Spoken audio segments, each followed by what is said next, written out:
do a problem in sequence and series where we show the same solution in two ways, but one of the ways saves you a lot of time during examinations. So a lot of multiple choice questions have to be handled using plain observation. So let's get to the question.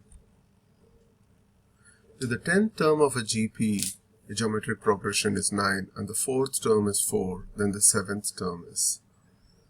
So the trick here is to look at the question carefully and see that 7th term is basically the 10th term times the 4th term and the square root of that. How do we come to that conclusion? Because these are products. A GP is AR power n minus 1. So the 4th term is going to be AR power 9 and the 10th term is AR power 9 and the 4th term is AR cubed and the 7th term is AR power 6. So when you write that down, you can very quickly see that the product of the 10th and the 4th term, the square root of that is the 7th term. So this will be our method 1. So let's get to the solution. So the answer is 6, but let's see how we get it. So as I said, A4 is AR cubed, A10 is AR power 9, and when you multiply it, we get A square R power 12, but that is exactly square root of that is A7.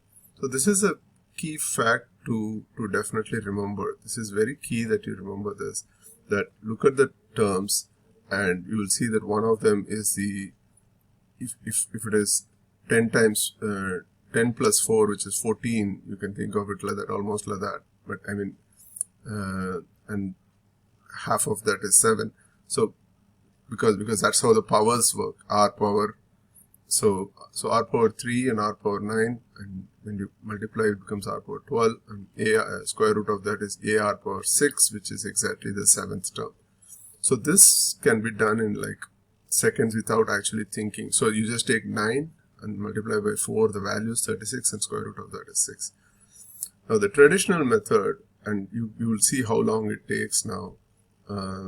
See, the traditional method is that you take AR power 9, you take AR cubed, so you will cancel A and you'll get R power 6 and you'll get 9 power 4, and then you take A4 is 4, and you have to really carefully do this. So you have to substitute R cube as 3 by 2, and then you get 3 by 2 equal to 4, and hence A, you solve for A, you get 8 by 3, and then you have to substitute it back into this, and yeah, this is how all of us will do for the most part.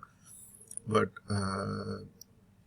if you don't observe the other, so as I said, if you don't get the other trick, this will unnecessarily waste a minute or so, an extra minute or so, and all of this adds up at the end.